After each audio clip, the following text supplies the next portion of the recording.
you couldn't have convinced me of that in the beginning. I know. In the beginning, I thought we're all going to love each other just like we were one family to begin with. Right. And you don't.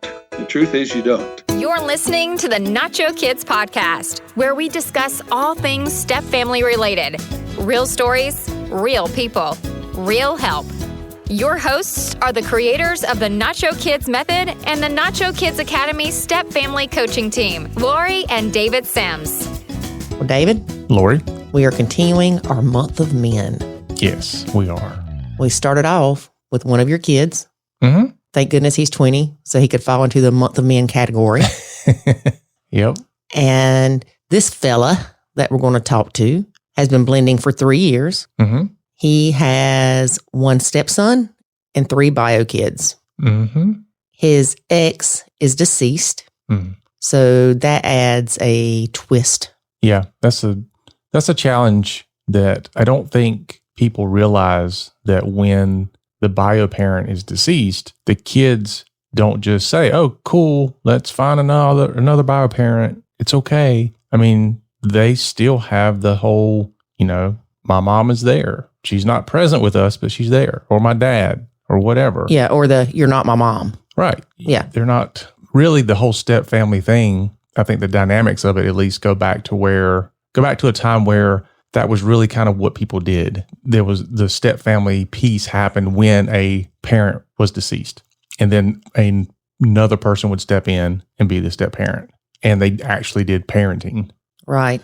But that paradigm shift has long happened, and it's not that way anymore. Well, and he makes a comment that his current wife feels like that she's competing with a ghost. Oh, yeah. Well, she is. She's competing with the memory of mom. Not just that, but when there's not a divorce there, oftentimes you don't have a lot of the negativity that helps out, I guess you could say. Like, for example, I got divorced. I don't have any love lost for my ex. And so it's not like you're competing with her. You know what I'm saying? Mm-hmm. But when you have a place where, let's say if you passed away today, if I got remarried, which I won't, but if I got remarried, then that person's not competing with you in a state of mind that I would be in where I don't like you and I'm glad you're gone. It would be a state of mind where I remember all the good times we had and how much I loved you and how much I miss you and all that. So that's tough. And, I have friends that their husbands have passed away, and I see it on Facebook posts where they'll say happy heavenly anniversary to, their husband that's passed away. Mm-hmm. But they always feel that it's necessary to also say, thankfully, we have Billy Joe here to take care of us while you're gone. It's like they feel like they can't grieve that loss properly without hurting their new person. Right. So it's definitely a different dynamic. Yeah. I mean, this is one of those things where I've not been there. And so I'm certainly not speaking out of any experience other than what I've heard and read. But I think it's a challenge that everybody has to face. Because in some way, I think I would kind of feel, let's say, for example, you and I were in that situation. Let's say that you came from a relationship where the person passed away. Part of me would be understanding about how you feel, but another part of me would be like, okay, but let's just move on. Let's not keep revisiting this. Right. That's just how I feel about it. Now, whether or not that's actually what would happen, because I don't know, I've never been there, I don't know. But I think that's the way I would feel. I'd partly be in the camp of, I want to help you get through this, and I understand you're still in this grieving process that takes a long time. But come on, after several years, it's like, I'm here now. Can we put this behind us and move forward with just us, not us and the person who passed? But I don't know. That's tough. Well, that's kind of like when Branson asked me how long I was going to cry over my mama dying. Mm-hmm. As long as it takes. I might go a month without crying. I might go a year without crying, but I'm probably going to cry again about it. Yeah. So my thing is, if your ex died, mm-hmm. I'm going to refrain from several comments I want to make, but if your ex had died, then... And let's say she died when we were in a good place. Right. Then part of me, I think, would be like, well, he's only with me because he can't be with her. Yeah, that's a good point. And then it would be, he still wants to be with her, but he can't. It's not the same as, like you said, a relationship went bad. Yeah. And we've even had people that are divorced and the ex dies and they still have a different feeling towards the ex since they have passed away. It's almost like they're more forgiving of the bad that happened in that relationship. Yeah. Does that make sense? Yeah. It's like it's easier to hate somebody when they're alive. I'm sure it is. But we're not saying that Michael hated his wife. They had a good relationship. She died of cancer. He says that he thinks that his kids long for the good that they remember. Well, of course. But here's what's funny, David, is most of the time we remember the bad. Until somebody passes. Well, I still remember the bad with my mama. I think it's more guilt than anything. But so his kids are thinking, but you and mom had the best relationship and life was great and we never had issues. And he's like, it was not like that. Yes, I loved your mother, but we did have issues. We did fight. We did argue, but you don't remember that part. Yeah. Or they may not even have seen them. Right. You know, I know that me and my ex had issues, obviously, and the kids never saw it, but they were also younger. And so I think it was easier to hide stuff then when you were fighting. If you were mad at each other, the kids never picked up on it. See, I would disagree with that. I think that when you're mad, it changes the whole feeling of the home. No, when you're mad, it changes the whole thing. Even when you are. It does now because... Well, I mean, I think like Jackson's dad, okay, you know, we were never together after he was born. But I still think that Jackson picked up on the not so loving feelings that were there as a baby. Yeah, I'm sure. I guess it depends on how much you hated each other. Yeah, because sometimes you get an argument and let's say it's not necessarily a verbal argument that anybody hears.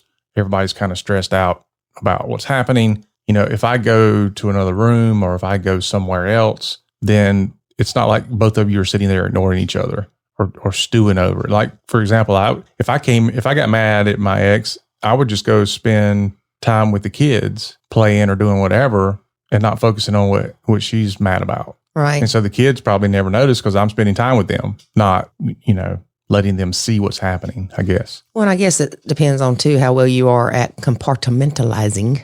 I'm pretty good at it. Yeah, you are. Yeah. It just goes to say that there's a lot of dynamics that goes into relationships, period.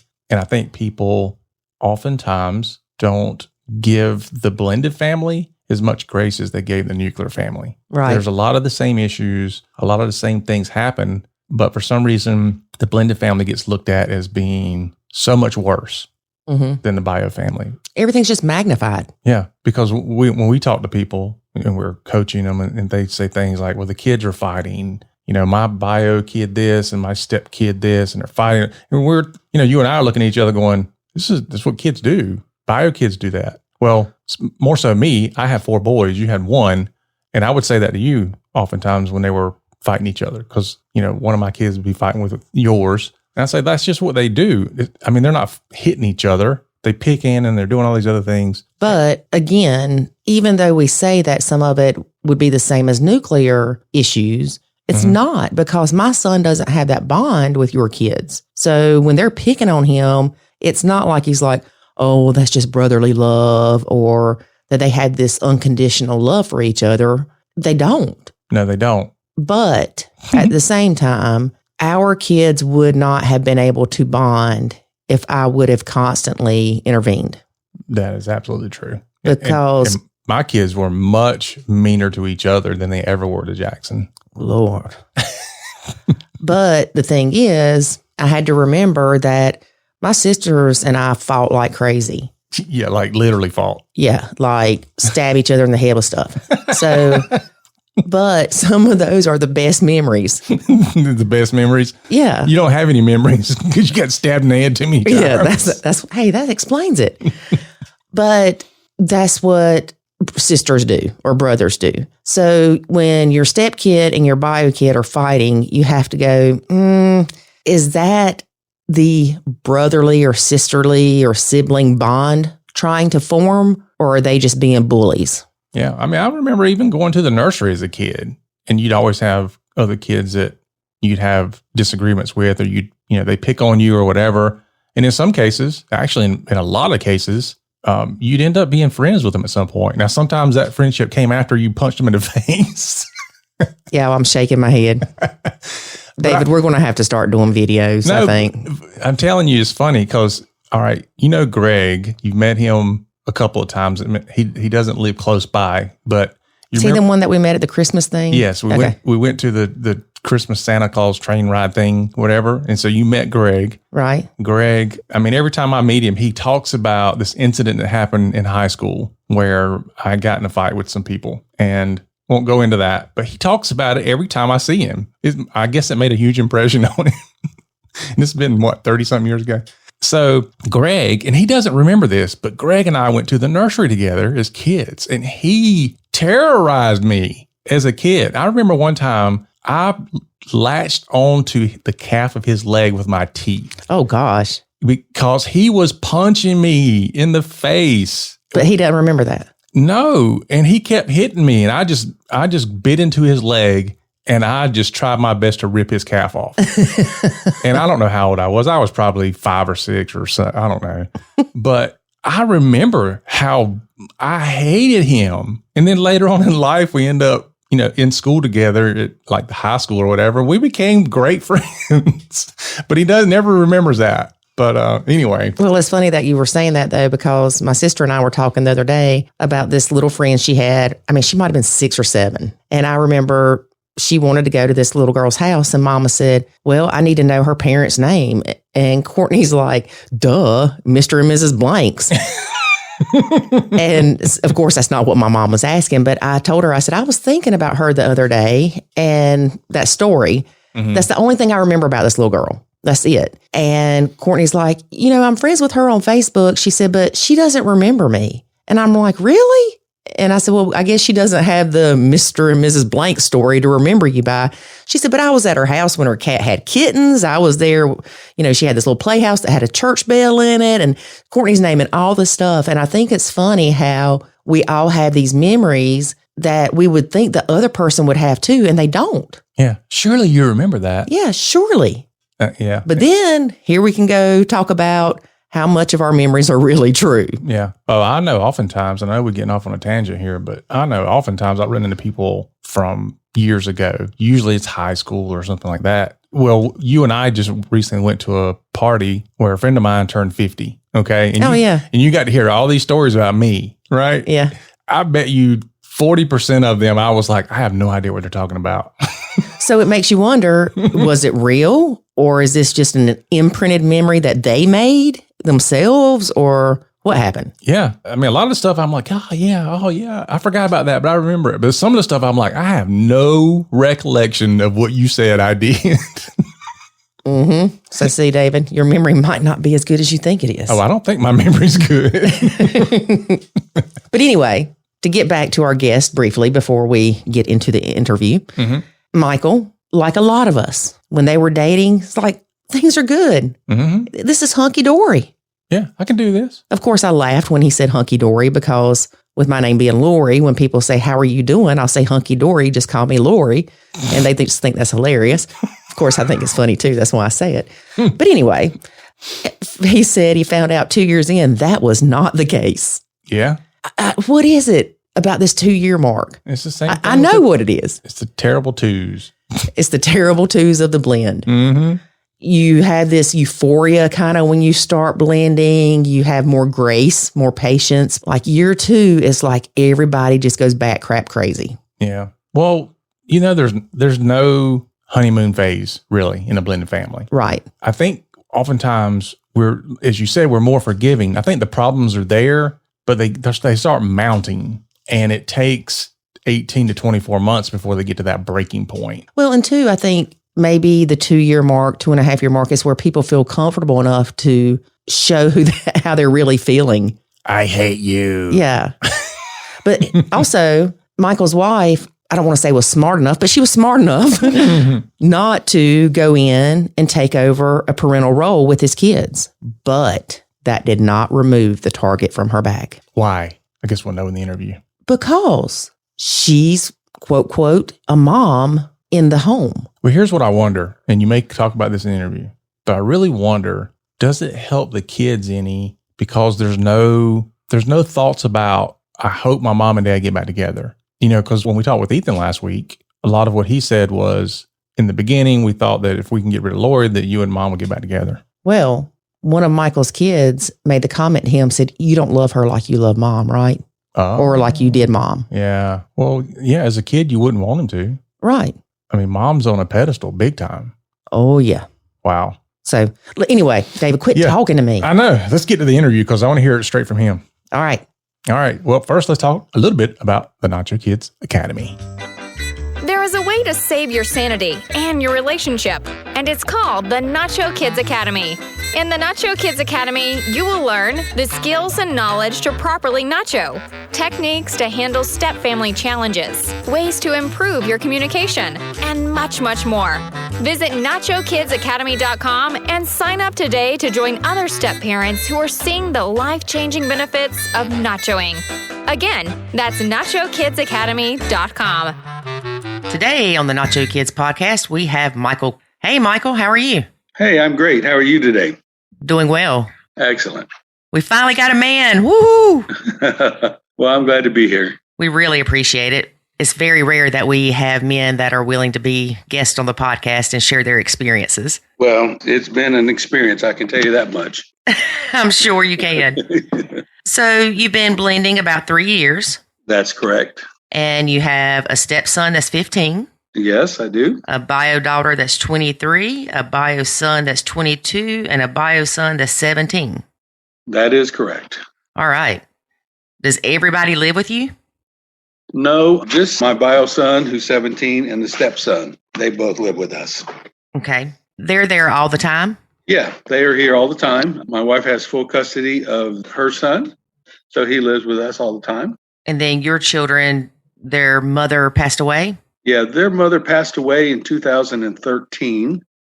And at the time, my daughter was 17, my oldest son was 16, and my youngest son, who's 17 now, was 10. Wow. Yeah, it was a difficult time. It definitely was. Did you know your current wife prior to your wife passing away? Oh, I did not. I met her online through a dating site. Did you? Yeah. How awesome is that? It is pretty awesome. I mean, she swiped on me, so I had to respond, right? Of course you did. Yeah. So you said you've been blending about 3 years. Yep. We've been blending for about 3 years. We dated 2 years before we got married. Okay. We did the long distance thing. We lived about an hour and a half apart. So we would travel back and forth, go out on dates and see each other for about 2 years before we got married.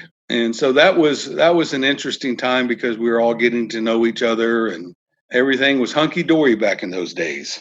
Isn't it funny how that happens? Yes. Yeah. So, during the dating period, we really felt like this was a good thing. We both asked our children, hey, how do you feel about this? What are you thinking about it? Do you see anything that you say just no to, or how are you okay? And of course, all responses were, oh, this is good. We're fine with this. We like her. We like him. It seems like it's going to be good. And that's the way we went into it, this relationship, thinking everything's just going to be good. Mm-hmm. And we found out within the first couple of years that it just wasn't that way. The attitudes had changed, thought processes, feelings, and emotions had changed. Right. So we've been working through that. Well, let me ask you this. Do you feel like when your current wife and you got married, do you think that she changed her role when she went to being your wife versus being your girlfriend? Oh, yes, definitely. Because she then took on an aspect of me, and coming blended with me was, and that was hard enough, just blending with your wife. Mm-hmm. And then, to throw on kids on top of that made it extremely hard. But in the beginning, when my late wife, she took on a different role of being a complete wife versus the freedom of just being a girlfriend. Right. Did she start parenting the kids and telling them what to do, kind of running the house? We did not purposely take off that way. We threw in caution, and we were trying to blend the best we knew how at the time. And so she did not take on the role of their mom. And we reiterated that with the kids, that she's not your mom. We don't want you to compare her. I'm not trying to I didn't try to marry your mom again. And so we reiterated that. And so she did not take on that role. Good. Yeah. But yet she still had the target on her back. Did she? Oh, yes. Oh, yes. Well, let's talk about that, because a lot of times we say, if you remove yourself from trying to parent them and discipline them and tell them what to do, that you have a better chance of not having that target on your back. Right. We did what we knew to do as far as trying to parent together, co-parent. But at the same time, she did not get too involved in what was being handed down as far as discipline and what was going on. Mm-hmm. And so it was that probably saved her from even having a bigger target on her back. But nonetheless, she still had it. There was still animosity from the kids towards her. And this all happened a year after we had been married. Okay. It was after that it became evident that there was a lot of conflict in the house with her and my kids. Because at the time I had my 17-year-old, he was then 17, living with us. And so I had 2 bios and the stepson in the house. And the 2 bios were rubbing off on the stepson as far as them ganging up and trying to oust the mom. Ah, so they were trying to bury her in the backyard and not let anybody know. Right. Yep. And of course, I was oblivious to this. And it could be just because I'm their dad and I didn't want to know that about them. It could be that I'm just a man. I'm not real sure, but I do know that, I was not privy to that and did not know this was happening behind my back or her back for a while anyway. Mm-hmm. How did you find out? Through a conversation with stepson. He had brought it up and said that, they were talking bad about his mom. And we said, well, how did that make you feel? What did you do about it? He said, well, nothing. He said, I didn't know what to do. So I just got quiet. Right. And of course, he's a lot younger than them. So, intimidation probably played a part of that. Mm-hmm. And so, but he did share that with his mom. And so that's how we found out. Right. Of course, she knew, being the mother in the house and the woman in the house, she knew something was going on. Right. She sensed it. Oh, yeah. So what do you think, or how did you feel when you found out that your kids were trying to get the stepmom booted out? I felt betrayed.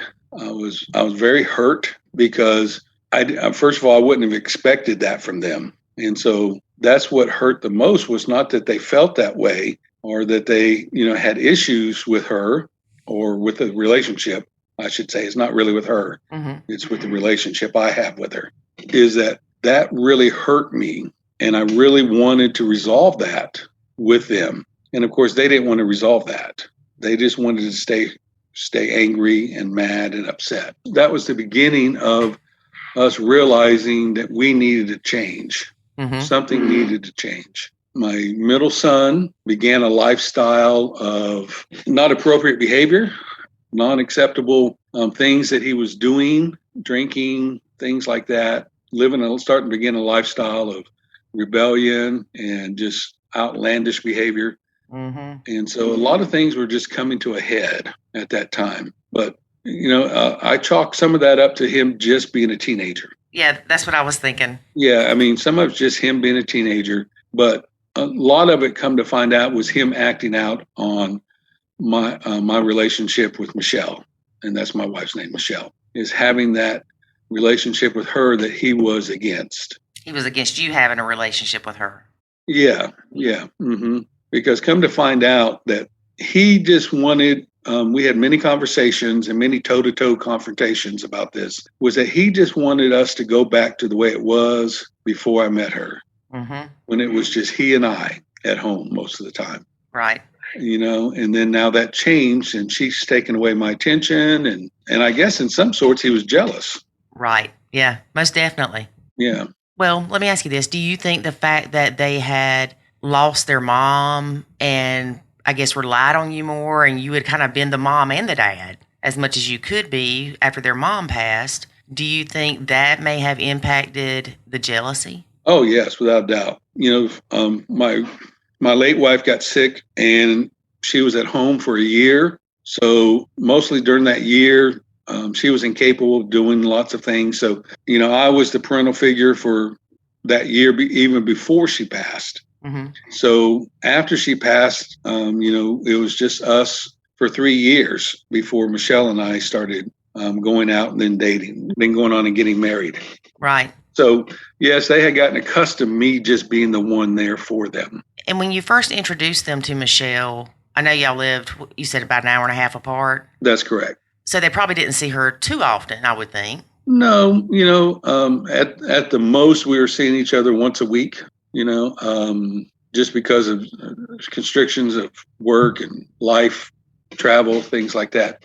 But yeah, it was probably about once a week we would see each other, and even less because a lot of times I would go see her and not take the kids. Right. So it was them only seeing her maybe twice a month. Mm-hmm. When you and Michelle got married, did you try to remember to spend time with your son, like y'all used to a little bit, kind of have daddy-son time, or did it not even cross your mind? No, it did. It did. One of the things that I learned a long time ago was that, you need to date everybody in your household. And so I would try to spend specific time with each of the kids throughout the week and do things specifically that they wanted to do and like to do in order to keep a relationship built between all of us. Mm-hmm. And so, yeah, that was an intricate part of continuing on with that. And I still do that. Well, I'm really glad you do that because I know a lot of bio parents get so wrapped up in the step parent stuff going on that they don't see what's going on with their own kids as much. Right. And I can only imagine it probably would have been really traumatic for him if you would have just abruptly stopped spending alone time with him. Right. And even though I still tried to and went and did things with him, my relationship with Michelle still affected him. So, even though you think you're doing the right thing all the time, it still doesn't account for what they're feeling inside. And so I've learned that, throughout time now, through our hard times and through him at the time, going through all the things that he was going through and trying to figure out life and being a teenager and all that. I did insist on him going to counseling, and we began a series of going to counseling with him and being part of it too, which seemed to help him at the time. Mm-hmm. But a lot of time, what we see is that he's just maturing now and he's growing up. And I think somewhere in his spirit, when he finally decided that he just wasn't going to break up Michelle and I, he was okay. Mm-hmm. I just think he just finally said, okay, all my whining and complaining and yelling and screaming and threatening is just not going to break this relationship up. Right, because if they think it's working, they're not going to give up for sure. Right.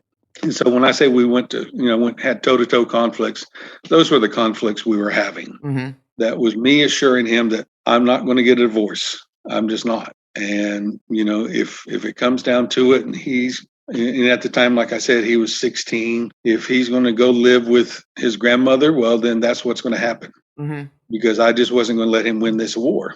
I'm very impressed, Michael. Oh, thank you. It was hard, trust me. And a lot of prodding came from Michelle, too. Let me give props to her. Yes, please. Yeah, you don't want them to feel powerless, but you don't want them to feel like they have the power to ruin your relationship. Exactly. And break up your home. Exactly. And I'm sure that a lot of his concerns or issues were because maybe he was afraid Michelle was going to leave like his mom did. Mm-hmm. Yeah, well, yeah, I didn't consider that, but yes.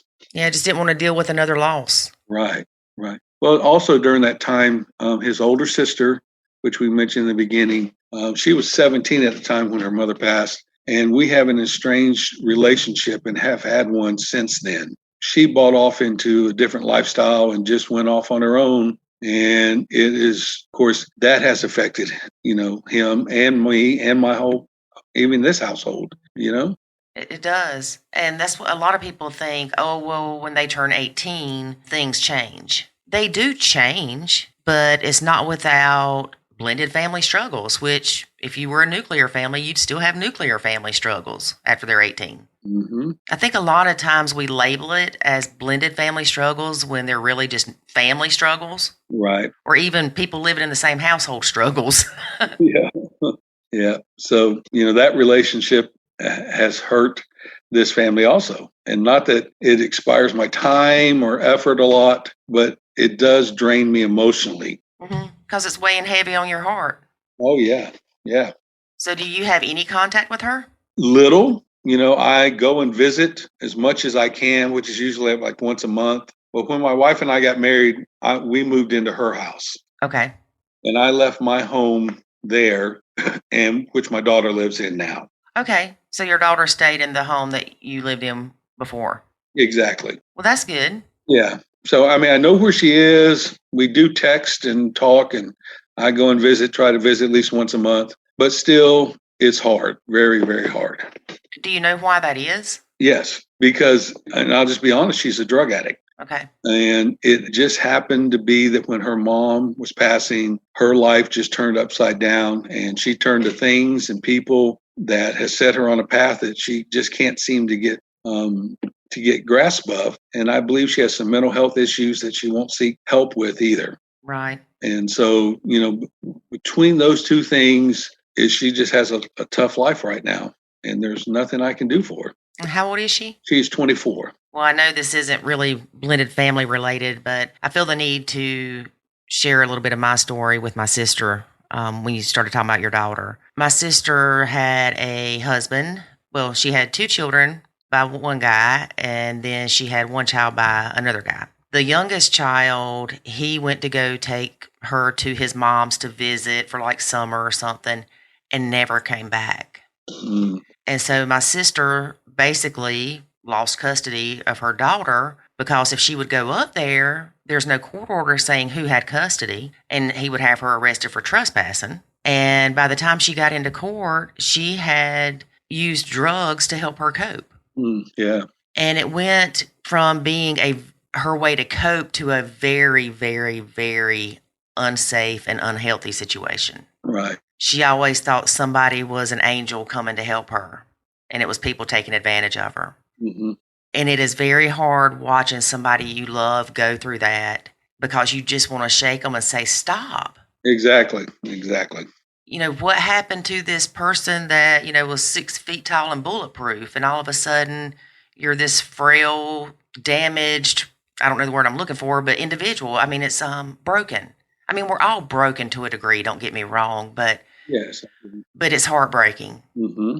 Thankfully, I was able to move my sister away from her environment. She finally wanted help. She'd said she wanted help for years, but she finally took the steps to get help. And I was able to move her about a mile down the road from me, and 2 months later, she died. Oh. But she wasn't around the thugs and the drugs and the stealing and the, all that mess. Right. Getting beat up by people you don't even know, just crazy stuff. Yeah. So your daughter's going to be on my mind. Well, thank you. And I am going to be praying for her because I know way too many of my friends that have kids that are addicts. Right. And it's not that they're from poor families or even, on the other side of the tracks kind of thing. It doesn't matter your race, your religion, your financial status. None of that matters. I agree. I mean, and first of all, I'm sorry that happened with your sister. And I know what emotional toll it took on you. And, I don't wish that on anybody for any reason. Thank you. My daughter, pretty much the same thing. Her first year in college, she was Dean's List, made straight A's, was just wonderful person, and then quickly turned real fast. And the same thing, I'm doing what I know to do and what I can do, what I feel like I can. And I was one of the type of parents that, because I was in the ministry for a long time, and not in an arrogant way, but I always thought I would see families and kids that had drug problems and addictions and behavioral issues that I kept thinking, I'm thankful that my kids aren't going to be that way. They're not going to have those issues. And lo and behold, here we sit. So, it happens to it can happen to anybody, anytime. Yeah, it can. And that's what I try to tell my son. And I'm one of those, I'll preach to your kids about drugs and stuff. So don't let them around me. Yeah, well, I do the same thing. I said, show me one good thing that drugs and alcohol does for somebody, and I'll consider talking to you about it. Exactly. I said, but I can tell you from my lifestyle before I was a Christian that alcohol nothing good came out of me drinking. Right. So, if something did, then I could say, okay, drinking's fine. But on a personal level, I don't believe that drinking is wrong. I believe getting drunk is wrong, but I don't believe drinking is wrong. Mm-hmm. But that's just me. Right. So anyway, that's what I try to teach my kids too. Is just stay away from that kind of stuff and you'll avoid a lot of things in your life. There's a lot of traps out there, and that's one of them. Yeah. Don't be complacent about the people that you hang around with. Right. Oh, gosh, yeah. I remember thinking about my mom and how it had to hurt her to see her daughter destroy herself. Mm-hmm. It's not only painful, but I felt like she could have easily felt like a failure. Oh, gosh, yeah. You blame yourself a lot of times for things that they're doing. Could I have stopped it? Should I have intervened? Mm-hmm. I still fight and I told Michelle the other day, I said, there's still a part of me that wants to run over there and just grab her and bring her here. I said, but could you imagine what that would do here? Right. I said, I wouldn't call it self-sacrifice, but pretty close to it. Yeah, there's that dad in you that wants to go out and rescue. Mm-hmm. And, but at the same time, if they don't want to be rescued, there's just nothing I can do. Exactly. We hear a lot of times in blended family talk about guilty parent syndrome. Oh, gosh, yeah. I think that there's guilty parent syndrome in nuclear families. Mm-hmm. I had guilty parent syndrome when I had my son 90% of the time. I still have it. And I can see where we beat ourselves up with that. And we see it, like I said, in the blends and stuff. But I think that when something like that happens with your kid, you end up with it even more. No, I think so too. And then going through with my son about his issues and wanting, when we first got together and was blending, that, it was just so extreme. Because what I learned about myself was, first of all, I've always known that I was not the disciplinarian in the family. Mm-hmm. I can be, and don't get me wrong, there are plenty of times I've had to step in and do things. But my late wife was, Michelle is a very strict disciplinarian. I'm the happy-go-lucky kind of guy.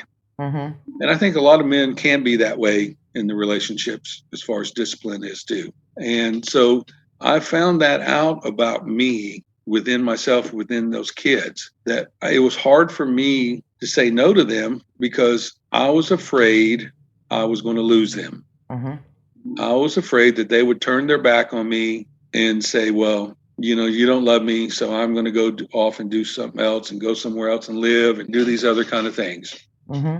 And a lot of that's rooted in myself because I'm adopted. Oh, yeah. And there's a little boy inside me that felt the need to perform so that he did not get left behind. Right. And so it's still an issue that I deal with. And I'm 57 years old. Of course, it's not like it used to be, but I find myself going back to that and seeing that in me and trying to work towards getting rid of that and finding that, I'm just loved and accepted just the way I am. Right. It's hard sometimes to look inside ourselves and see the bad. Right. And see the good, see the flaws, see the strength, whatever it is. Looking at yourself and realizing I need to work on this, or I'm letting this bother me too much, even from that aspect. Mm-hmm. Yeah. Well, I'm thankful that I have a spouse that helps me in those areas. You glad she's mean so you don't have to be? No. But she's loving and kind and to the point. And, she points out things that need addressed, and I'm thankful for that. Mm-hmm. So anyway, that's what I like in my wife anyway, is a strong person. Right. So that it played well as far as my attractiveness to her. So when she tells your kids to do something or tells you something wrong they did, does it annoy you? It used to. Now, first of all, she doesn't discipline them. She doesn't discipline my son. Now, with her son, it's a different story, But it used to when she would come to me, because she learned Nacho a while back and really instituted it as far as what she was going to do. And she came to me and said, I found this. I want to try it. I believe that it's going to help me tremendously. She said, I need to get out from underneath this. Mm-hmm. And of course, I didn't understand what she was talking about. And then she started implementing it with my son. And it wasn't long after that I started seeing results mm-hmm. in her attitude and how she felt and how he perceived her and how he just eased up on her and things like that. And so she doesn't discipline him. And when she did start coming to me, when she instituted that and saying, well, Matthew did this, or I saw this and saw that and think you need to address it. Yeah, it bothered me in the beginning. Yeah. Because I thought she was out just to, well, I know she wasn't, but it felt like she was out just to get him. Right. Right. And it's so true, because nobody wants to hear anything negative or bad about their kid. Oh, no. And you're hypersensitive to it. And so when she does it 3 times, it's like she's done it all day long. Oh, right. Mm-hmm. So, yeah, that was tough in the beginning when she started that part of it, and just to try to understand that, she's trying to point out things that he could have help in and need helps in that she didn't want to address, because she didn't want to estrange the relationship any more than it already was. Mm-hmm. She's trying to build one with him and not tear it down. So, right. Yeah. So when she started that, it really, really changed things in this household. I'm so glad. Yeah. And it's been about a year now since we started this. I just by nature kind of did it. I didn't say much about her disciplining her son, and I surely didn't get involved in it. I just kind of, she seemed to have a good handle on it. It didn't need me to put my 2 cents in all the time. So I just by nature did it. But when she really started doing that, it really changed things. And now, just for instance, I mean, it blew us off the couch the other night when my son came in the room, talked to us for a little bit, and he was leaving to go back to his room. He said, "Oh, I love you guys." And I thought, wow, he included her in that. You felt like you won the lottery. Oh, gosh, yeah. We were high-fiving and said, "Oh, let's go celebrate." Cake and ice cream. Yep, exactly. Mm-hmm. And, it has changed us. It really has. I'm so glad, because it's amazing the difference it can make. Yeah. Now, when she told you about it, did she refer to it as nachoing? Yeah, she did. She did? Yeah, she first came to me and she said, "I want to nacho Matthew." And I was like, "What? What are you talking about?" And so, she said, "I've been reading." And of course, she's that type of mom. She wants to know everything. And so she started reading about nachoing and you guys for a while, then came to me and she said, "I don't know if you're for it or not, but I'm doing it." And then after a while, I said, "Okay, I'm in now." And so it has really worked for us and her relationship with my son. At first, you thought it was crazy, though, didn't you? Yeah, I mean, because I'll tell you this, Lori. When I look back now in some aspects of my relationship with her, if I'd have known what I was going to have to go through, I may not have gotten married. Mm-hmm. I mean, it was that hard. Yes. I mean, it just really was. And I lost a wife, through cancer. So for me to say that, I'm like, wow, that was extremely hard. And so I really appreciate the effort that she put in to learning about step parenting and initiating this and beginning this process of trying to build a relationship with him in order to make things better. Yeah, because, everybody thinks it's easy to nacho. Oh, yeah. No, it is not, especially when you're like your wife is and you're kind of outspoken. Yeah. And she wants to say something, when she sees something. Mm-hmm. And that's what I appreciated about her. That's why I married her. So it was hard for her to step back. Yes. And say, "Okay, I'm going to try this process and I'm going to believe in it and we're going to see where this goes." And it has taken us a long way. I'm so glad that she was so blunt with you about it. Yeah. You may not agree with it, but I'm going to try it. And yeah. Mm-hmm. I'm sure you didn't get on board with it till you started seeing the benefits. Oh, exactly. Yeah. Because I was, I'm the eternal optimist. And so when I thought we were going to get married, we were going to be the Brady Bunch. Mm-hmm. And, you find out, in the very beginning, it's the honeymoon time. You think, "Oh, this is pretty good." And then later on, it changes. Mm-hmm. And it was hard, really hard for a long time. And I would say this, if I was going to go back, I would have done as much premarital counseling in the aspect of blended family as I could have before I walked into it again. Yes. I wish somebody was out there premarital counseling blended families and talking about it in depth. Talking about the truth Yeah. of how hard it really is and not sugarcoating it because you don't want to freak people out. Right. David and I have talked about doing like a Nacho Kids for pre-nachoers or something, to help people before, like you said, they get into the blend too deeply, before they have to get to the stage that we were, where we were almost divorced because of it. But you know as well as I do that people don't look for help when they don't need it. No, exactly. Even though we did research and stuff before we got married and talked to counselors, I mean, it still wasn't like somebody saying, when the stepkid says something bad about your kid, how are you going to react? Right. I mean, that's kind of how it needs to be broken down, with examples of situations you're going to encounter, because you think you're going to react one way and then reality comes and your own guilty parent syndrome kicks in, and you are comparing the stepkid and the bio kid. And of course you don't love the stepkid like your own, so you favor your bio kid.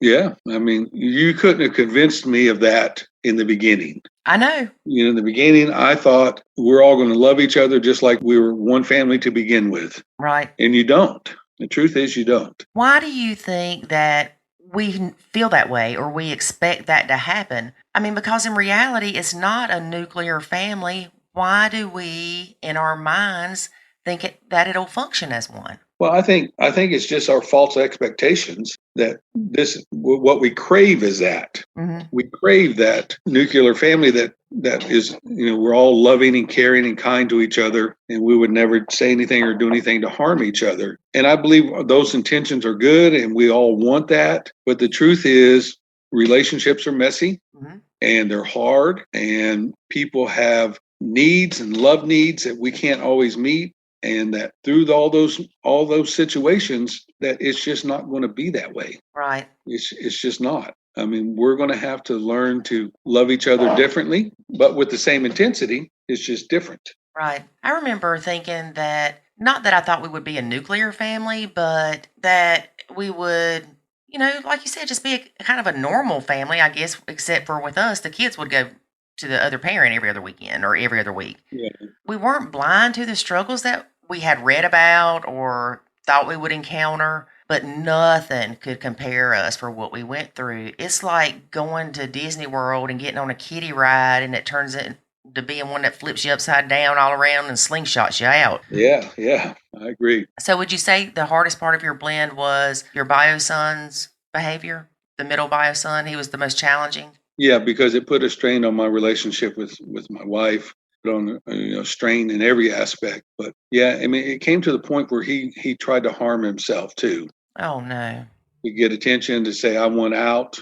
You know, that's what he was trying to say, is I want out of this. Mm-hmm. Because one thing that we learned too is that they have a voice, but it really doesn't get heard. Right. I mean, it gets heard, but that's not the most consideration you have to put into the relationship, is what they believe. Mm-hmm. Or what they think. So I think, to me, listening to them and letting them know that they're heard helps tremendously. But at the same time, they can't run over everything. Right. Yes. That's what I was going to say, is you can allow them to be heard without them controlling the situations or always getting their way. Maybe if he had talked to you more about how he was struggling with Michelle being there, then maybe that would have helped a little bit.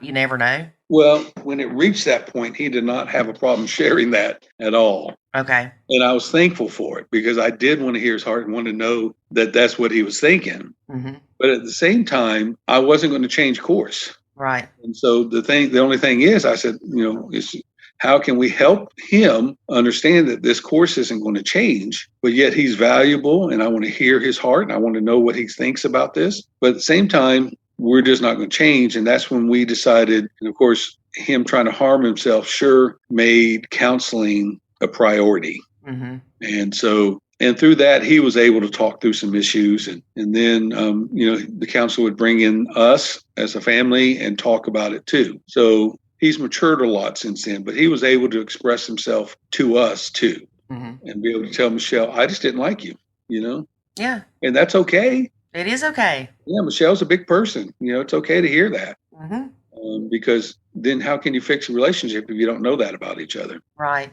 exactly. So if your son would have came to you and said, if you don't make her leave, I'm going to move out, I'm going to go live in the streets in my little cardboard box, what would your response have been? Well, I can tell you what it was, because he did do that. Okay. It just doesn't matter, son. I mean, it's not going to change. she and I got married because we love each other and we believe this is a God thing and this is what we're supposed to do. And we want to be together. Mm-hmm. We just want to be together. And so that's not going to change. If you feel like you have to go and you're going to do all that kind of stuff, I hear you and I understand, but I'm not going to leave. We're not going to separate because of this. I'm not going to go live in one place and she live in another and you live with me and her son live with her. And then I said, that's just not going to happen. You know, it's so important that you have that stance. We talk about all the time that you cannot be 1 foot out the door or even a toe out the door with your relationship with your significant other and expect it to work through this blend. Right. If you've always got in the back of your head, well, I'll just leave, then you know what? Go ahead and pack your stuff and go, because that's where you're going to end up. Yeah.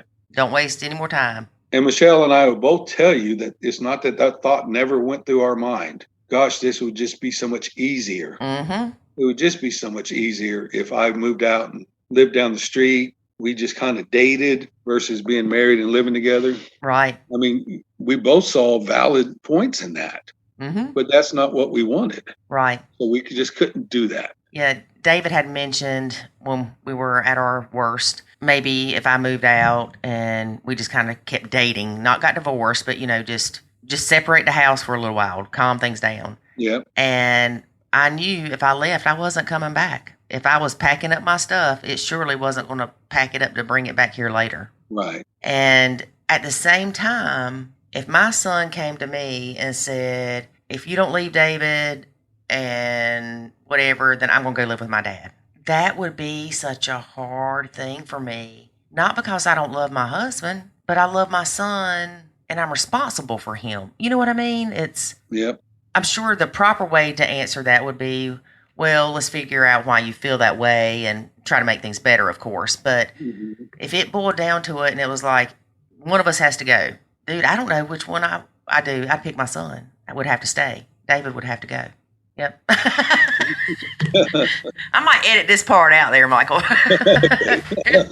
He definitely threatened me that way. And he brought up some great points too. He said, you know, we live in Tennessee now, but we lived in North Carolina at the time. He said, you know, all my friends are there. You know, I went to school with all my life and everybody I know, all our extended family, everybody's there. And it would just be better for me to continue growing up there. Yeah. And you're like, well, that's valid. I understand that. I get that. Those are the kind of things I want for you. And so, and me have to go, well, I understand. I hear you, but still the answer is no. You know, that's just not the way it's going to roll out. And life's that way, Lori. You know, there are things we can't control that we have to learn how to deal with. And I'm not saying that he should just have to deal with me being married because he's part of this family. Right. But at the same time, he's got to know that I'm just not going to waver just because he wants to. Right. I know you said you moved to her house, but it didn't click with me until just now that, yeah, your son kind of uprooted his whole life. Oh, yeah. Yeah. And I'm sure that makes a big difference versus somebody moving, you know, across town, you know, but still going to the same school or whatever. Right. Well, we got married in June, and then in October, we had a job transfer. So we had to uproot again and move to another part of Tennessee, which we were there about a year, then came back here. And so he's gone through a lot of changes in a short amount of time. Yeah. So y'all moved 3 times in 3 years? Yeah. Mm-hmm. Holy moly. He was fit to be tied. Yeah. But he sure has seemed to make a different transition. And like I said, he's, you know, a lot of it had to do with Michelle just standing back and just letting things happen and let me handle things. And even though she may not agree with everything I chose. Yeah. And not telling you what to do. Yeah, exactly. But yet it has helped the relationships in this family tremendously. And so I applaud her. I mean, it takes a lot for someone like that just to step back. Yeah, she's an awesome person. Yeah. She really is. And she has come a long way. And I was so glad when I asked for somebody to do this podcast that she volunteered you. Yeah. So what advice would you say is the best advice that you have been given about the blend? Well, I think for me, and I forgot where we read it, and it just, gosh, it's changed my outlook on my stepson, on my son, and how Michelle looks at my son. And that is, you know, we look at our kids through the lens of love, and we look at our stepkid children through the lens of responsibility. Mm-hmm. And I found myself looking at my stepson through those lenses for so long that it was hard for me to break that and come into the point that he's just a child. Right. He's just a little boy, and that he doesn't need me to act like he should be responsible for the world. Mm-hmm. And I know I did that to him. I know that there's some things I did along the way that were just, I wish I could take back, and some attitudes I had towards him. And a lot of it had to do with he is just so different from my kids. Well, we haven't talked a lot about your relationship with your stepson. Tell us a little bit about that, how it started off, how it's changed over time. Yeah, he, like I said, he's polar opposite from my kids. My kids are very athletic and social and, want to be part of everything and do everything. And he's very much an introvert, my stepson. Mm-hmm. He very much keeps himself. He's very happy doing the things that he likes to do. And he is very, very smart. Mm-hmm. I mean, Mensa smart. So a lot of the conversations I had with him when he was younger, say 12 years old, it was like talking to a 20-year-old. Right. So that made it even harder for me because I would think that he's a lot more responsible than he really is. And so I expected him to do things in a more responsible way. So I pressured him to act more like an adult. And I know that put a strain on my relationship with him. And he would go to my wife and say, I just don't know if B likes me. And I'm sorry, he calls me B. B? Yeah. He said, Mom, you're A, Mike's B, and I'm C. Okay. He used to say that when we were dating. Okay. So the name B has stuck with me for the last, 5 years. Mm-hmm. And it's, it's endearing to me. So yeah, it's cute. So he would say, B, I just don't think B likes me very much. And, he's always making me do this and trying to do that and trying to do that. And so when my wife would come to me and say, I think you're a little hard on him. And I know it was hard for her to have that conversation with me. And I appreciate that she did do those things. And then just through that little phrase that I caught, that little nugget, it really has changed my outlook on him and say, he's just a boy. And he's just a boy who's just trying to get through life. And I don't need to be hard on him. I need to try to look through those lenses of love at him and try to accept him just the way he is. Right. And that has helped me in his relationship tremendously. I know Laura Petherbridge uses that phrase a lot, and I love it. That's it. That's where you read it? Yep. But sometimes I also think that we look at the stepkids through a lens of a microscope. Uh-huh. Because we're going to pick out every little thing they do that we feel is wrong. Oh, gosh, yes. When we first got married, some of the things that Michelle and I would have conversation about is our kids. And of course, we were trying to brag on ourselves and say, oh, well, my kids know how to do their laundry. Well, my kids know how to do this and my kids know how to do that. And then when we all get together and get married and are living together, it's apparent that some of those were just, I won't say not true. It's that the child had done the laundry one time. Yeah. Right. What Michelle didn't know was that grandma was living at the home and she would do his laundry for him. Oh. Anyway, so, you'd microscope that and look at that and go, well, gosh, he really doesn't know how.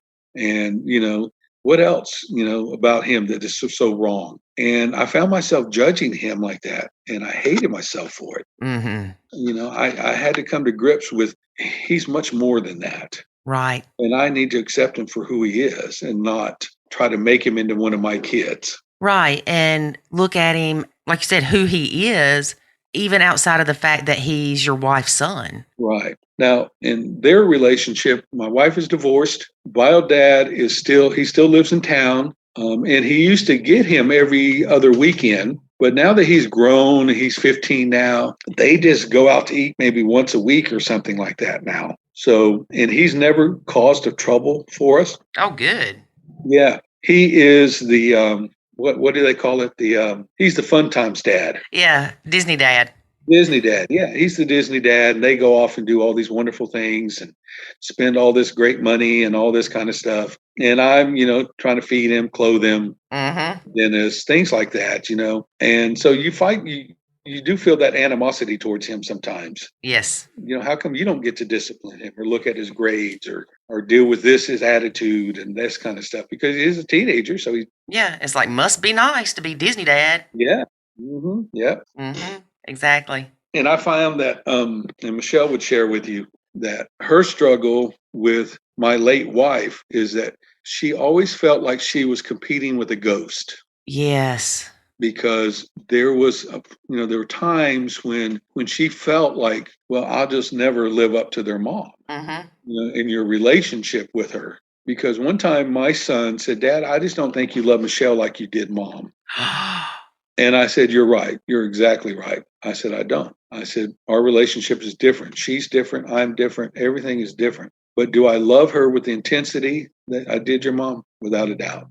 But no, I'm not going to love her the way I did your mom.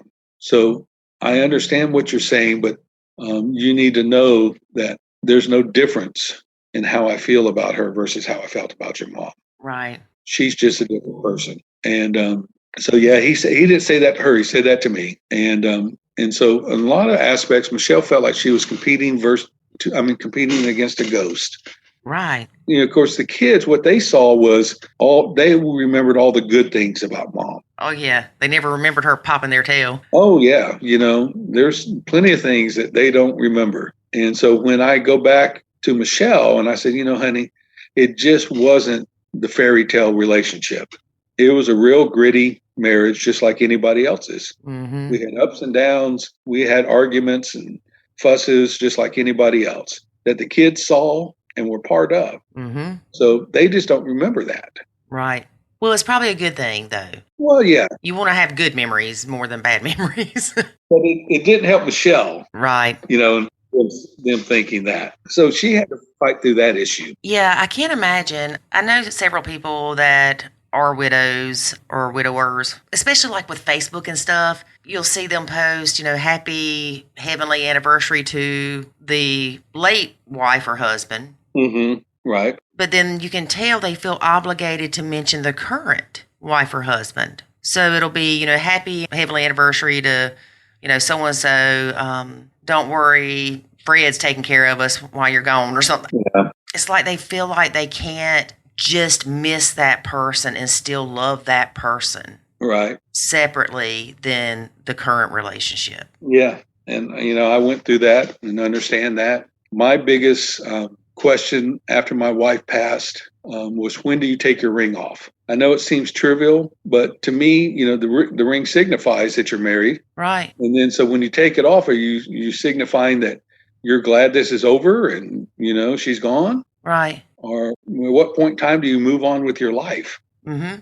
Oh, yeah, because people are going to judge you regardless of whether it's 1 hour or a century. Exactly. So what did you decide? Well, I don't remember when, but it was probably about 6 months after. I just said, okay, I'm just not gonna live that anymore, and it's just time for me to move on. And I know that I'm supposed to be married and have a happy life, and I'm still young, and that means there's someone else out there. Right. And it's okay. A lot of times we hear how the stepkids will say, well, my mom does this. Did your kids do that a good bit around Michelle, even though their mom had passed away? No, they really didn't. I guess probably the thing that they compared Michelle most to my late wife is cooking.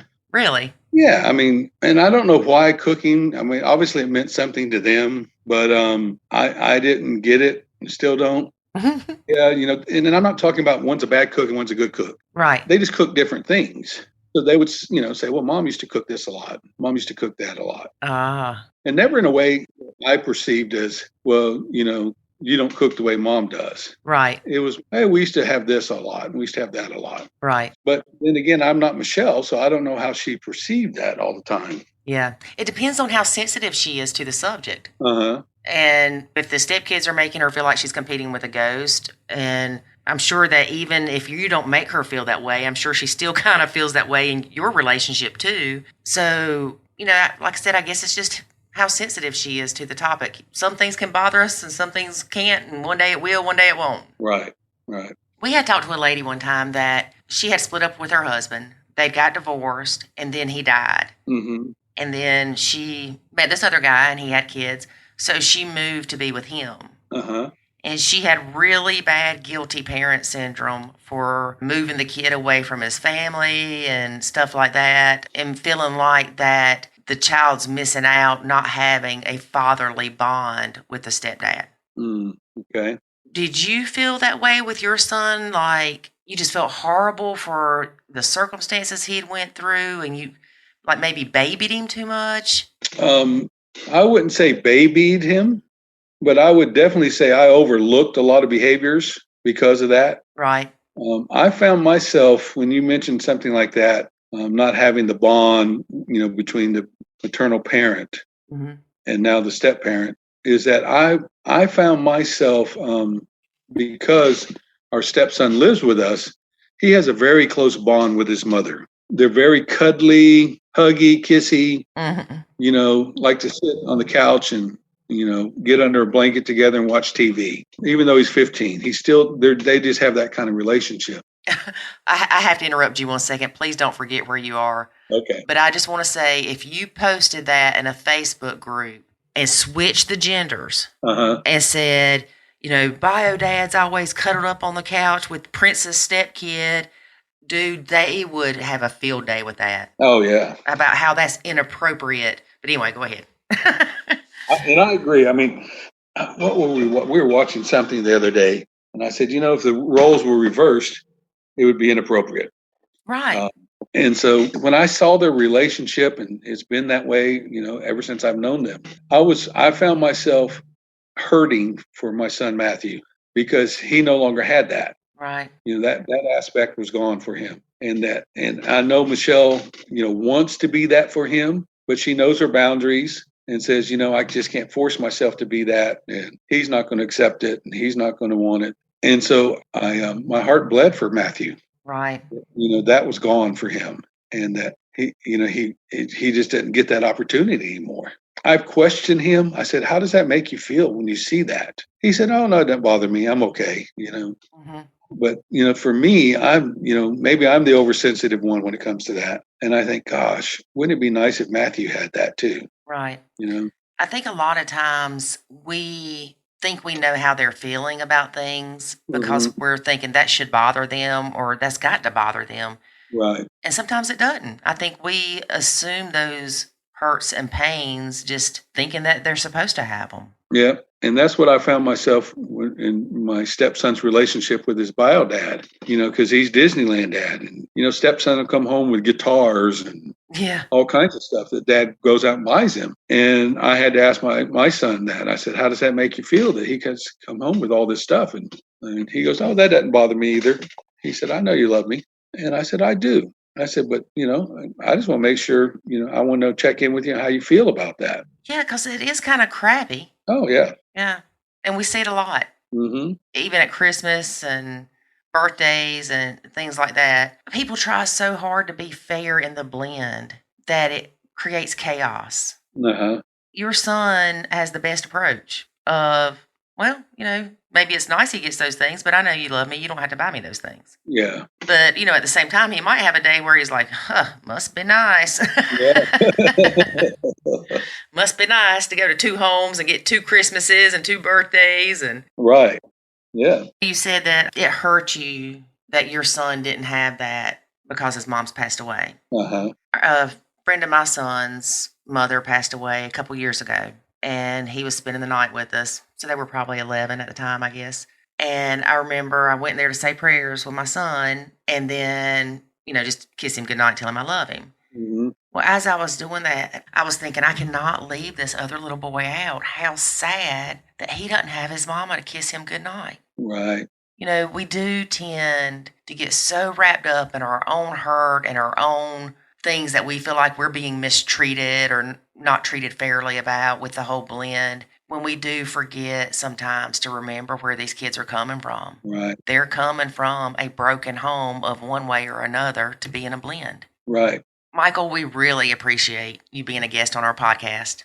Oh, well, you're welcome. I'm glad I could be that for you. I'm sure that I could keep you talking at least another hour because you've been through a lot. You've had a lot of experience in the short time frame that you've been blending. Mm-hmm. I'll tell you something, Lori, that you guys have helped inspire us to do. Of course, like I said, I was in the ministry for a long time, and part of our small groups program in our church was a blended family small group. But I, of course, at that point in time in my life, I didn't see the need for it. Mm-hmm. I didn't understand it. I was oblivious to all that, and I'm glad, and in my mind, I'm like, oh, I'm glad they have a group and all this. Mm-hmm. But with 50% of the marriages, ending up in divorce and remarriage, and 75% of those being divorced again, it has inspired us, and you have inspired us, that we want to, start doing a small group in our home of just support, just to be there with each other. Maybe go through a curriculum, but just to say, you're not alone, that we know it's hard. That is amazing. We want to be part of the solution and help people. We don't have all the answers. Definitely. We don't know. We're learning just like everybody else. Mm-hmm. But in part of that, like you said, is the pre-blended families too, and try to reach out to them. Right. That is awesome. I'm so glad that y'all were going to do that. Yeah, we are too. We're excited about it. I know a lot of churches, that's still one of the things that they really don't like to talk about for some reason. Oh, gosh, yeah. And we had originally talked to a preacher friend that David had about us having like a conference at his church. Mm-hmm. And he said, I would love if y'all did that, because when people come to me with that blended family stuff, I don't know what to tell them. Right. Mm-hmm. I've married my share of people, and if someone would have came in to me and said, hey, we're a blended family and we need help, with this, I would have had to refer to them someone else, because I wouldn't have had a clue either. Right. And so, like I said, we just want to have some options out there and some help for some people that are looking for it. And, because we need the support too. Yes. Not just for them, it's for us too. Mm-hmm. We need the support of others that are around us that are walking through it, that we have a shoulder to cry on too. Right. The thing is, you have to be really careful not to pick up their pain. Oh, yeah. Yeah. Transference. Yeah. Yeah, because you don't want to have post-traumatic stepmom disorder or stepdad disorder when you're talking to these people, because all of a sudden you'll be mad at the stepkid for something that the other stepkid that's not even in your family did. Right. It'll bring back those memories and you're like, whoa, wait a minute, calm down. But that's awesome. I don't think that there will ever be too much support for blended families. Right. And we all need to know we're not alone. And everybody feels like they're alone. Yeah. I was telling that the other day. I said, you ever feel like you're just alone in this? I mean, we have each other, but outside of our little group of friends, and, we have a lot of Christian friends, but they're not dealing with blended family stuff. Mm-hmm. And then there's some blended family stuff that I don't want to be involved in. Right. Like, I don't need to know that. Yeah. And the other thing that I told her too, I said, I just don't want to get involved in people's bad relationships. Right. I want to be there for the blended family, not because they just have a bad marriage. Right. And just because they're blended, they think that's the problem, is the blendedness, when it's not, it's the marriage. And, they need to work on their marriage first before they work on their blend. Right. And I'm not saying I don't want to be part of that solution, but, that's not the crux of this group. Right. You make it what you want it to be. Mm-hmm. Yeah. We could branch out and talk about all kind of stuff, with Nacho Kids, different things that people go through, but we want to focus on teaching people the Nacho Kids method. Yeah. Right. That's where my focus is, because that's what saved me. Oh, yeah. And I promise you that's what has helped us, especially Michelle. And I wish she could have been here today to share with you. Our schedules right now are backwards. I work so many evenings, she works so many days, and it's just hard for us to get together to do something like this. Well, I'm going to get her on here. So. Oh, yeah.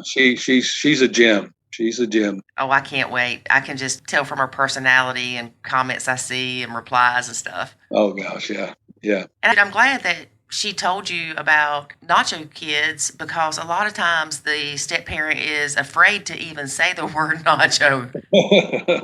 They'll say, no, I didn't tell him, or, well, I told him there's this thing that I wanted to try, but I wasn't about to tell him, it's Nacho Kids, because then he'd get mad.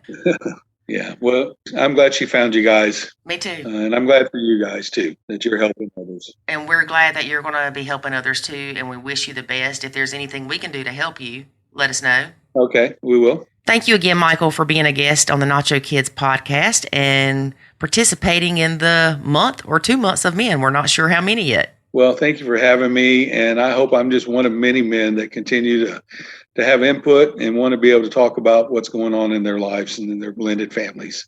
So thank you for having me. Thank you again. And you tell that lovely wife of yours that we're going to record with her too. All right, I will. All right. Thank you. All right. Thanks, Lori. Have a good day. You too. I definitely have to applaud Michael. And I believe I tell him this several times during the interview, that it's great that he's willing to admit that he's not the disciplinarian and that he doesn't want to tell the kids no because he has a fear of losing them. And, he probably has guilty parent syndrome to the second degree because their mother died. Now, you mentioned he's afraid of losing them. I mean, they can't leave and go to their mom. So you're talking about Well, they're older. Okay. Yeah. Like his daughter did not move with him. She stayed in the house that he had with his wife. So he doesn't have really a good relationship with her. She has some drug issues. I don't know that parents ever get over the I don't want to lose my kid feeling. Right. I just don't think it happens. Maybe, but because you still want a relationship with them, even if they're 20, 30 years old, whatever, 40 years old, you don't want to lose them in your life. Right. Well, the only child that lives at home with him now is the bio son that's 17. And he's had some issues too. And of course, another thing that Michael did that I think is to be applauded is he made him go to counseling. Yeah, that's good. Because, we think that we can help our kids through life. But there are things that happen that we don't know what to do. Lots of things that happen we don't know what to do. Right. And all you want to do is fix things for them. But as Michael said, you can't fix what doesn't want to be fixed. That's true. And I didn't mention this in the intro, but Michael is also adopted. Wow. So that might kick his guilty parent syndrome to the third degree. Wow. Yeah. So you've got a man that was adopted, that married his wife and had 3 kids. She dies of cancer. He wasn't the disciplinarian when they were together. And then now he's married a lady that is very disciplined with raising her own child. So again, complicated. Yes. Life can be complicated. If Michael, and I don't know this at all, but if he has some kind of deep-seated feelings of, loneliness because he feels abandoned maybe by his parents, then I wonder when his wife passed, does he go through that feeling again of abandonment? Right. Because they say a lot of times our reactions to things in life is because of our past traumas.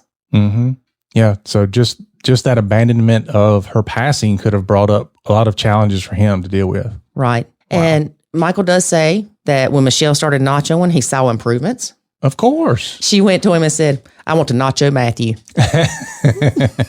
He's like, what? Yeah, he's like, what are you talking about? Food and my son. But also, his son threatened to leave if Michelle didn't leave. Wow. And guess what Michael said? She's not going anywhere. Good job, Michael. Yeah, because I said during the interview, you'd be gone.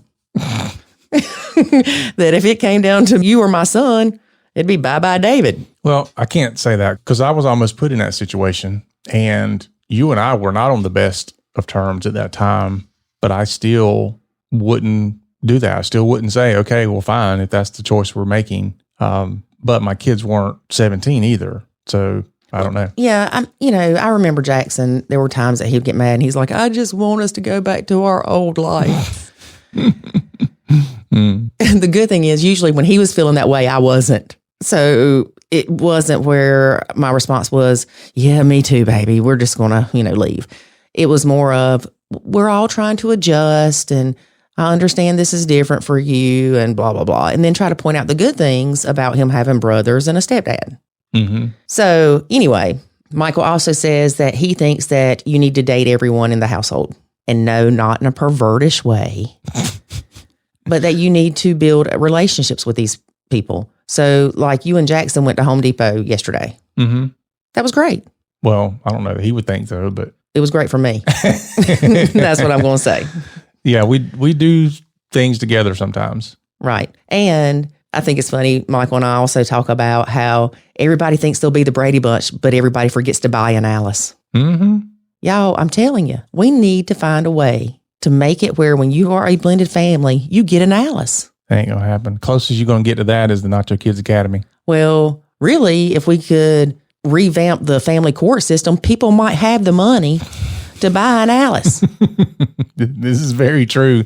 The money that you waste fighting each other in court, you could have an Alice. So let's not get started on the family court system. That's our next interview next week, which is the long one. Oh, boy. Yeah. I swear me and this guy could have talked half a day. Oh, I'm sure. About the family court system. I am sure. And I'm telling you, if I ever get enough energy, that's what I'm going to work on next. Revamping the family court system. You don't have enough time in your life to do that. I might. We should get a family court judge on the interview. They can be anonymous. Huh.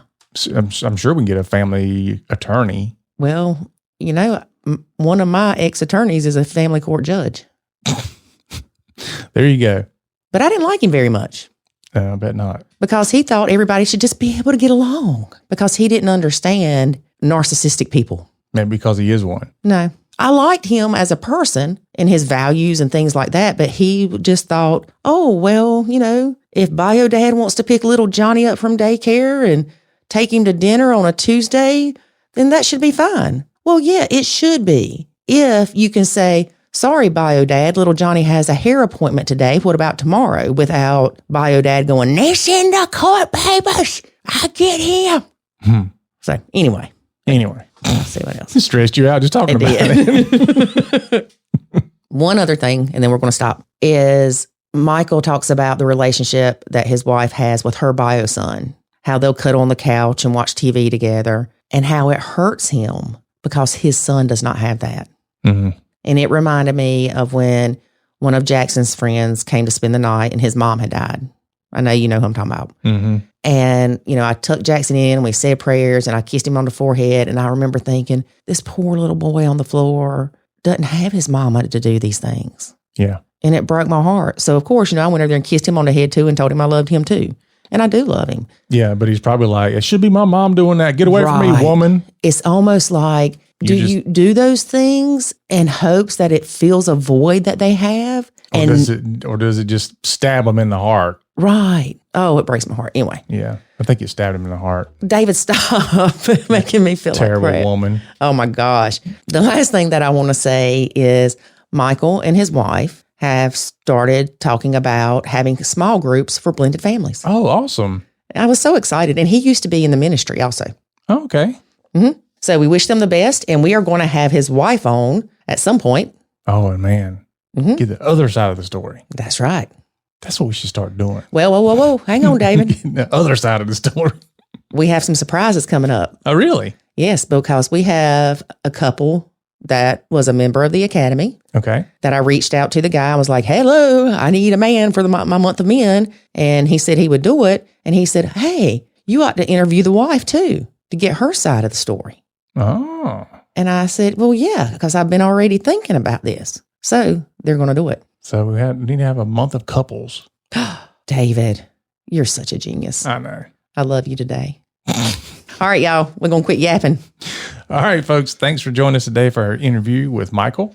And it was a great one. Good stuff. So don't forget to join us again next week when we have a new show, talking to a new person about all the craziness in our month of men. Hope everybody's having a great new year. Join us again next week when we have another fantastic podcast. And remember, life is good when you nacho. Thanks for listening to this episode of the Nacho Kids Podcast. Find us online at nachokids.com. Until next time, remember, life is good when you nacho.